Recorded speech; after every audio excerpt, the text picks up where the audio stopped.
Hello दोस्तों, स्वागत है आप सभी का। बीएड के बारे में कल से डीएलएड के अभ्यर्थियों द्वारा कई अफवाहें फैलाई जा रही हैं, जिसके संबंध में इन अफवाहों का खंडन करना जरूरी हो गया है।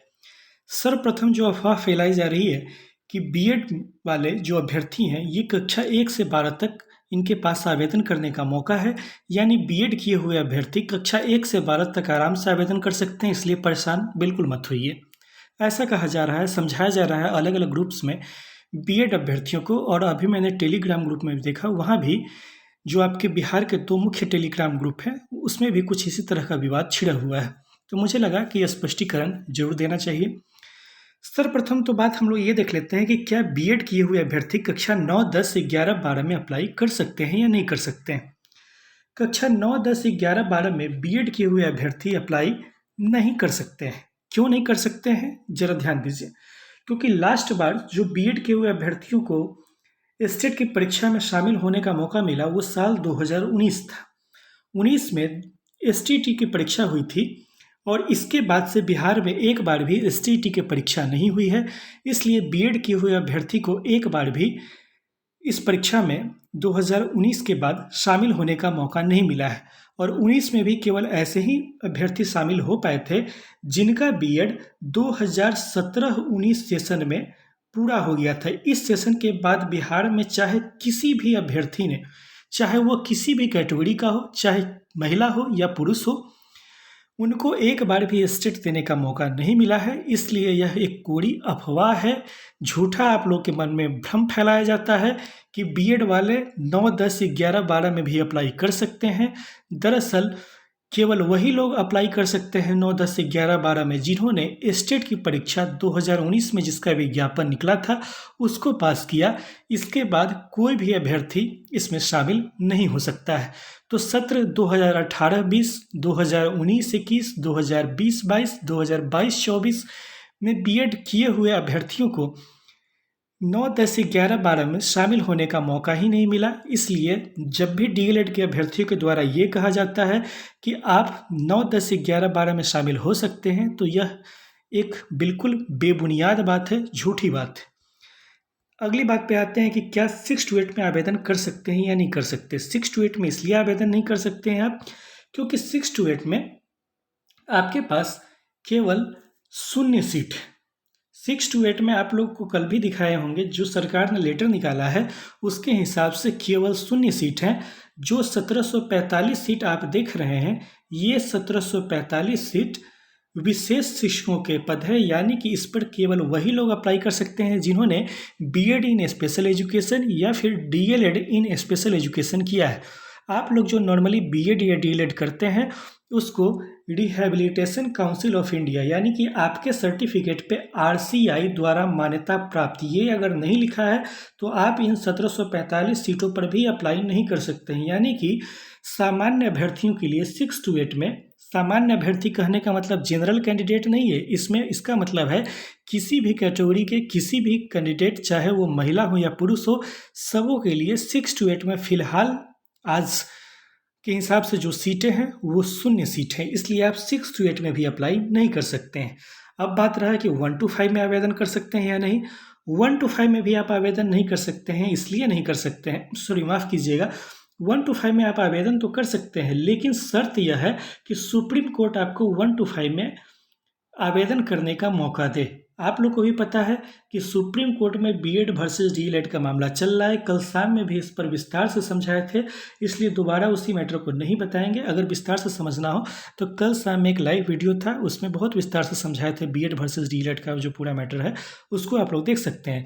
तो आप लोग को पता है कि सुप्रीम कोर्ट अगर बीएड को 1 to 5 में शामिल होने की अनुमति देता है तो बीएड 1 to 5 में शामिल रहेगा। अगर सुप्रीम कोर्ट बीएड को 1 to 5 में शामिल होने की अनुमति नहीं देता है तो बीएड शामिल नहीं रहेगा। इसके बाद अगर आप ये तर्क नहीं लगा सकते हैं कि बिहार में चूंकि 6ठे चरण में बीएड वाले शामिल हुए थे, इसीलिए 7वें चरण में भी शामिल होंगे। तभी शामिल हो सकते हैं जब सुप्रीम कोर्ट अनुमति दे। अगर सुप्रीम कोर्ट अनुमति नहीं देता है तो कोई भी सरकार आपको शामिल नहीं करवा सकती। यह एक सच है, क्योंकि सुप्रीम कोर्ट के फैसले को सभी राज्य सरकारों को मानना ही पड़ता है। यह बाध्यता है हर एक राज्य सरकार पर, ठीक है। अब कुछ लोग कहते हैं कि नियमावली 2023 में तो लिखा हुआ है कि बीएड वालों को मौका मिलेगा। कुछ लोग लहरा लहरा के जो नियमावली का पेज है दिखाते हैं और बीएड वालों को बरगला रहे हैं। तो चलिए उस पेज का भी एनालिसिस करते हैं और आप लोग को दिखाते हैं कि क्या सचमुच बीएड के जो अभ्यर्थी हैं इनको 1 to 5 में शामिल होने के लिए नियमावली 2023 में लिखा हुआ है। तो आइए देखते हैं। आप देख सकते हैं कि आपके सामने नियमावली 2023 मैंने खोल के रख दिया है और इसी नियमावली का वो पेज उस पेज पर लेकर चलते हैं और आप लोग को दिखलाते हैं, जिसको जो दोनों टेलीग्राम ग्रुप है उसमें कई होशियार नहीं अत्यधिक होशियार एडमिन लहरा लहरा के लोगों को दिखला रहे हैं कि देखिए इसमें बीएड को शामिल करना लिखा हुआ है। तो चलिए देखते हैं कि आखिरकार कहाँ लिखा हुआ है कि बीएड को शामिल किया जाएगा। उस पेज पे हम लोग नीचे की तरफ चलते हैं। ठीक, देखिए यही वाला पेज, इसी पेज को आप लोग को ध्यान होगा कि बार बार हर एक ग्रुप में यही वाला पेज है, आप देख सकते हैं। इसी पेज को न लहरा के दिखलाया जाता है जी। तो चलिए इस पेज का भी हम विश्लेषण कर देते हैं कि आखिरकार इस पेज में लिखा क्या है। इस पेज का जो पॉइंट नंबर 16 है, इसी पॉइंट नंबर 16 को लोग लहराते हैं। क्योंकि अभी अभी जस्ट आपके जो 2 प्रमुख टेलीग्राम ग्रुप हैं बिहार में शिक्षक अभ्यर्थियों का, उस टेलीग्राम ग्रुप में देख रहे हैं कि 2 दिन से लोग शेयर कर रहे हैं इस पेज को और कह रहे हैं कि भाई इसमें तो शामिल है। तो चलिए देखते हैं कहाँ शामिल है। क्या लिखा है? शिक्षक प्रशिक्षण से अभिप्रेत है राष्ट्रीय अध्यापक शिक्षा परिषद एनसीटी अधिनियम 1993 के प्रवृत्त होने के पूर्व केंद्र या किसी राज्य सरकार द्वारा मान्यता प्राप्त संस्थानों से अथवा राष्ट्रीय अध्यापक शिक्षा परिषद अधिनियम के प्रवृत्त होने के उपरांत एनसीटी से मान्यता प्राप्त संस्थानों से डीएलएड या बीएड या फिर बीएड, बीएससी एड की उपाधि या 3 वर्ष की उपाधि या फिर 4 वर्ष की उपाधि या इसके समतुल्य। ठीक है, ये सारी बातें लिखी हुई है। थोड़ा और नीचे चलते हैं और नीचे में क्या लिखा हुआ है? और नीचे में लिखा हुआ है यहाँ पर कि जहाँ एनसीटी का नियम प्रभावी नहीं है वहाँ राज्य सरकार द्वारा दी गई उपाधि सब दिया हुआ है। और नीचे सबसे नीचे क्या लिखा है? साथ ही समय समय पर एनसीटी द्वारा निर्धारित शिक्षक प्रशिक्षण किया रहता है। लेकिन स्पष्टीकरण में यहाँ क्या लिखा है? ठीक है, ऊपर पढ़िएगा तो ऊपर में तो भाई यहाँ लिखा हुआ है बीएड।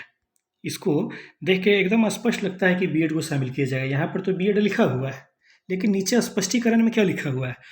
नीचे स्पष्टीकरण में लिखा हुआ है मेरे भाई कि शिक्षक प्रशिक्षण के किसी भी उपाधि की मान्यता के बिंदु पर अथवा किसी उपाधि विशेष की समतुल्यता के बिंदु पर किसी भी प्रकार के विवाद की स्थिति में राष्ट्रीय अध्यापक शिक्षा परिषद एनसीटी के परामर्श से विभाग का निर्णय अंतिम होगा। यानी कि किसी भी तरह का विवाद अगर होगा तो एनसीटी से सरकार सलाह लेगी और एनसीटी जो सलाह देगी उसके बाद विभाग का निर्णय अंतिम होगा। अब चलिए, ऊपर में आपको दिखाया है कि बीएड लिखा हुआ है, देख सकते हैं कि यहाँ भी ऊपर में बीएड लिखा हुआ है। ठीक है, तो जब बार बार बीएड लिखा हुआ है तो विवाद ही कहाँ है? अरे भैया मेरे, यहाँ स्पष्टीकरण में भी क्या लिखा है कि विवाद होने की स्थिति में किससे सलाह लिया जाएगा? एनसीटी से सलाह लिया जाएगा। और खुद एनसीटी के ऊपर ही केस है, सुप्रीम कोर्ट में खुद एनसीटी के ऊपर ही केस है कि एनसीटी ने 1 to 5 में बीएड को शामिल करने के लिए जो नियम बनाया ये नियम ही गलत है। इसी बात पर ना सुप्रीम कोर्ट में केस है। तो अगर कल को सुप्रीम कोर्ट एनसीटी का यह नियम ही अगर खारिज कर देती है, मान लीजिए कल्पना करने के लिए, तो उसके बाद न नियम रहा न उसके बाद सरकार एनसीटी से सलाह भी मांगेगी तो एनसीटी क्या कहेगी कि भैया हमारा तो बीएड को 1 to 5 में शामिल करने का जो लेटर था उसको सुप्रीम कोर्ट ही खारिज कर दिया है, इसलिए अब हम कहते हैं कि बीएड 1 to 5 में शामिल नहीं रहेगा। ठीक है, उस समय तो एनसीटी यह कह देगी। और कहने का क्या मतलब हुआ कि बीएड 1 to 5 में शामिल रहेगा या नहीं रहेगा, यह पूर्णतः निर्भर हो गया है कि सुप्रीम कोर्ट का क्या फैसला होता है। आपकी नियमावली में लिख दिया गया तो भैया नियमावली सुप्रीम कोर्ट के फैसले से ऊपर नहीं है। अगर कोई आदमी ऐसा कहता है कि नियमावली सुप्रीम कोर्ट के फैसले से ऊपर है तो मुझे तो सचमुच इसकी समझ पर संदेह है। आप लोग कम से कम कमेंट करके ऐसे अभ्यर्थियों को क्यों नहीं समझाते हैं कि कौन बड़ा, सुप्रीम कोर्ट बड़ा कि नियमावली बड़ी? कौन बड़ा, राज्य सरकार बड़ा कि सुप्रीम कोर्ट बड़ा? कौन बड़ा, राज्य सरकार बड़ा, सॉरी माफ़ कीजिए, कौन बड़ा, केंद्र सरकार बड़ा कि सुप्रीम कोर्ट बड़ा? आप लोगों को हाल फिलहाल में आप लोग न्यूज़ पर भी खबर रखते हैं, कल सुप्रीम कोर्ट से ऑर्डर हुआ तो बृजभूषण सिंह जो है भाजपा के सांसद जो हैं, उत्तर प्रदेश से हैं, तो उन पर जो एथलीटों का मामला चल रहा है, यौन शोषण का मामला चला है, तो कल सुप्रीम कोर्ट के ऑर्डर के बाद आपने देखा होगा ना कि एफआईआर दर्ज हुआ है। इससे पहले तो एफआईआर दर्ज नहीं हुआ था, कोई राज्य सरकार दर्ज नहीं की थी। तो किसका ऑर्डर मेरे भैया बड़ा, सुप्रीम कोर्ट का बड़ा कि राज्य सरकार का बड़ा? तो किस नियमावली बना कि सुप्रीम कोर्ट बना? अब बताइए। तो इस नियमावली को जो लोग लहरा लहरा के कह रहे हैं कि नियमावली में तो लिखा है कि बीएड को शामिल किया जाएगा, तो मेरे भैया बीएड को शामिल किया जाएगा, बिल्कुल सही बात है, इसमें लिखा हुआ है, लेकिन यह किसके अधीन है? यह सुप्रीम कोर्ट के फैसले के अधीन है। नहीं समझ में आया होगा इतना बहस? एक छोटा सा एग्जाम्पल और देते हैं। हाल फिलहाल में जो लोग सीटेट की परीक्षा पास किए हैं, तो उनके सर्टिफिकेट पर, सीटेट का जो सर्टिफिकेट मिला है उस पर क्या लिखा हुआ है? ठीक है, इस सर्टिफिकेट पर लिखा हुआ है कि जो मामला सुप्रीम कोर्ट में चल रहा है उसके फैसले के अधीन और इलाहाबाद के फैसले के अधीन ये सर्टिफिकेट है। नहीं विश्वास होता है तो अपना सर्टिफिकेट इस बार का जो मिला है निकाल के देख लीजिए ना। ठीक है, दोनों टेलीग्राम ग्रुप के सारे एडमिनों को मेरा रिक्वेस्ट कहें या क्या कहें पता नहीं है कि क्यों और अभ्यर्थियों को बरगलाते हैं। कहाँ लिखा हुआ है कि बीएड वालों को इसमें एकदम 100% शामिल कर ही दिया जाएगा? तो नीचे तो स्पष्टीकरण में लिखा है ना मेरे भाई कि एनसीईटी से सलाह लिया जाएगा। खुद एनसीईटी के ऊपर ही केस है, यानी कि जिससे सलाह मांगा जाएगा उसी पर सुप्रीम कोर्ट में केस चल रहा है कि वो सलाह देने योग्य है भी कि नहीं है। वो जो सलाह दिया था 2018 में कि बीएड को 1 to 5 में शामिल कर लिया जाए, यह सलाह उचित था कि नहीं था, इसी पर न केस है। यहाँ तक कि सीटेट का जो सर्टिफिकेट आया है उस सर्टिफिकेट पर भी लिखा हुआ है कि यह सर्टिफिकेट तभी वैलिड होगा जब सुप्रीम कोर्ट वैलिड करेगा। मतलब कि क्या कहना चाहते हैं हमारे दोनों टेलीग्राम ग्रुप के एडमिन? हमारे दोनों टेलीग्राम ग्रुप के एडमिन यह कहना चाहते हैं, हमारे व्हाट्सएप ग्रुप में जो डीएलएड के कुछ साथी हैं, सारे साथी ऐसे नहीं हैं, बहुत साथी तो बहुत अच्छे हैं, कुछ साथी ऐसे हैं वो बीएड के अभ्यर्थियों को जानबूझ के बरगला के रखना चाहते हैं। इन लोगों को क्या बोलते हैं कि अरे भैया तुम लोग के लिए तो 9, 10, 11, 12 का सीट है, कहाँ है दिखाइए। तुम लोग के लिए तो 6 to 8 में भी सीट है, कहाँ है दिखाइए। तुम लोग के लिए 1 to 5 में भी सीट है, बचा एगो 1 to 5 का सीट, वो भी सुप्रीम कोर्ट के फैसले के अधीन है। और आप लोग को पता ही है कि आपको जो सीटेट का सर्टिफिकेट मिला है, खुद उस सर्टिफिकेट तक पर लिखा हुआ है कि सर्टिफिकेट तभी वैलिड होगा जब सुप्रीम कोर्ट इसको वैलिड करेगी। मतलब कि आपका सीटेट का सर्टिफिकेट वैलिड नहीं हुआ, लेकिन ये नियमावली आपको ज़बरदस्ती आपको 1 to 5 में शामिल करवा देगा। यह लॉजिक कहाँ से आता है?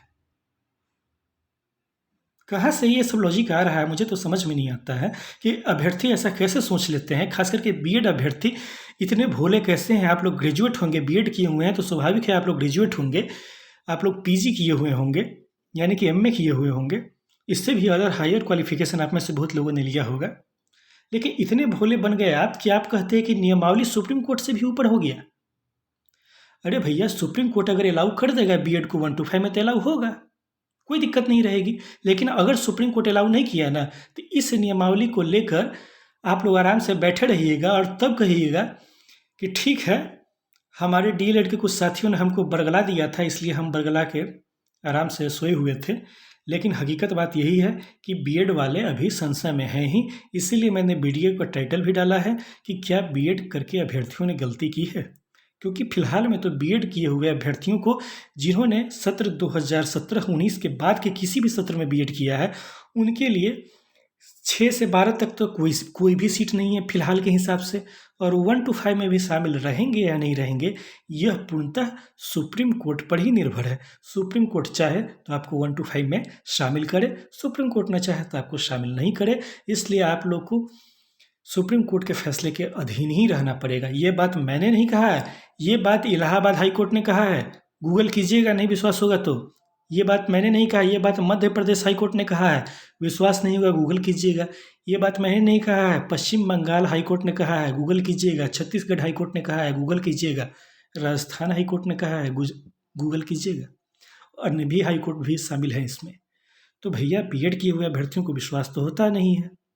उनको टेलीग्राम ग्रुप के 4 से 6 एडमिन जो हैं वो समझा देते हैं उल्टा पुल्टा। चलिए दिखाने का भी मन करता है, अगले किसी वीडियो में दिखाएंगे कि 1-2 टेलीग्राम ग्रुप है, जिसमें से एक टेलीग्राम ग्रुप को तो साल के 365 दिन उसको लॉक ही रखा जाता है।